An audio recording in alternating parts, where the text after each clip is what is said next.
오세훈 서울시장은 국민의힘 의원들과 잇따라 식사회동을 이어가면서 원내 입지 단지기에 공을 들이는 모습입니다. 문승진 기자, 잠시 뒤 2시에 명태균 여론조사 대납 의혹으로 기소된 오 시장에 대한 1심 선고가 나오죠. 그렇습니다. 이 재판부는 잠시 뒤 2시부터 명태균 여론조사 대납 의혹과 관련한 오세훈 서울시장에 대한 1심 선고를 진행합니다. 오 시장은 지난 2021년 4.7 서울시장 보궐선거를 앞두고 이 정치 브로커 명태균 씨로부터 10여 차례에 걸쳐 여론조사 결과를 받아보고 오랜 후원자인 사업가 김모 씨에게 이 여론조사 비용 3,300만 원을 대신 내게 한 혐의로 지난해 12월 불구속 기소됐습니다. 김건희 특검팀은 지난달 결심 공판에서 오 시장에게 징역 1년 6개월에 추징금 3,300만 원을 구형했는데요. 지난달 결심 공판 출석 전 오 시장의 모습 보고 오겠습니다. 처음부터 끝까지 정해진 각본대로 움직인 하명 수사였고 정치적 목적이 만들어낸 하명 특검이었으며 지방선거 일정에 맞추어서 특별히 기획된 하명 기소였습니다. 검찰의 구형 역시 그 기획의 연장선에 있는 또 다른 하명 구형에 불과할 것입니다. 네, 이번 사건의 쟁점은 오 시장과 명 씨 사이에 여론조사 실시와 제공에 관한 이 의사 합치가 있었는지 여부입니다. 오 시장 사건과 구조가 유사한 윤석열 전 대통령 부부와 명 씨 사이의 여론조사 의혹과 관련해서는 앞서 김건희 여사가 1심과 2심에서 모두 무죄를 선고받았는데요. 반면 최근 윤석열 전 대통령은 재판부가 묵시적 의사 합치가 있었다고 판단해서 1심에서 유죄를 선고했습니다.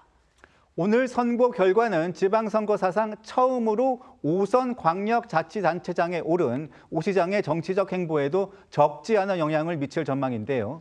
오 시장 측은 무죄를 자신하고 있죠.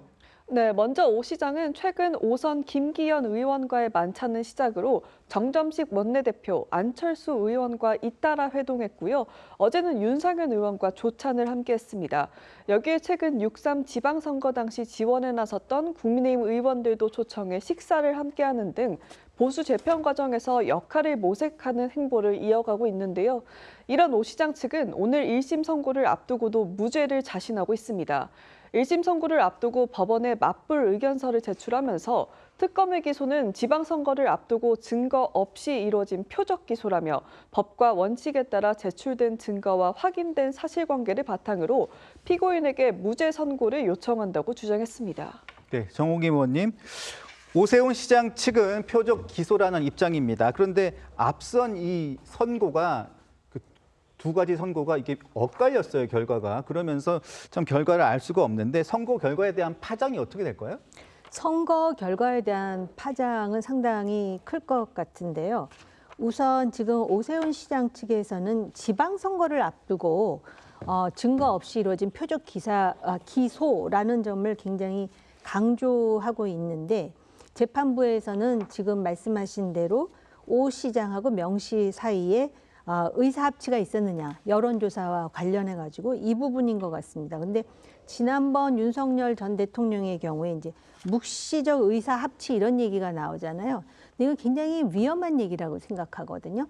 법원에서 판단을 내릴 때는 명백한 증거에 의해서 판단이 내려져야 되는데 이 묵시적이라는 함의의 범위가 상당히 탄력적이고 광범위할 수 있기 때문에 이번 결과가 어떻게 나올지에 대해서 기추가 주목되는 부분이고요. 만약에 이번에 무죄가 나온다면은 오세훈 시장의 그 정치적인 입지가 굉장히 탄력을 받을 것이고 또 보수 정당의 어떤 보수 재건의 미래에 대해서도 상당히 희망의 빛이 보인다라고 많은 사람들이 생각할 것이고요. 만약에 그 반대의 결과가 나온다 그러면은 오세훈 시장의 정치적 명운은 말할 것도 없고 이 보수 재건과 관련해서 한 축의 그 미래가 불투명해진다라는 그런 의미가 있기 때문에 오늘 1심에 대해서 상당히 많은 사람들이 주목하지 않을까 생각합니다. 네, 차 교수님 의견은 어떠십니까? 예, 앞서 우리 정호균 의원께서 이번 재판에 상당한 중요한 부분이 묵시적 합의라는 부분이잖아요. 그러니까 네. 사실 명태균 씨가 여론조사를 제공했던 그 사건과 관련해서는 그러니까 지금 오세훈 시장뿐만 아니라 2022년 대선 과정에서 윤석열 당시 후보 쪽에도 줬다는 부분인데 이와 관련해서 김건희 씨 재판과 관련해서는 묵시적 합의를 인정하지 않았던 것이고 그리고 윤석열 전 대통령 재판부는 이걸 합의를 인정을 했던 거잖아요. 그렇기 때문에 이번 재판부도 사실 그러니까 상당히 도 아니면 모식으로 이렇게 결정이 나올 수밖에 없다는 생각이 들고요. 그렇기 때문에 어떤 결과가 나온다고 예단하기 힘들다. 그러나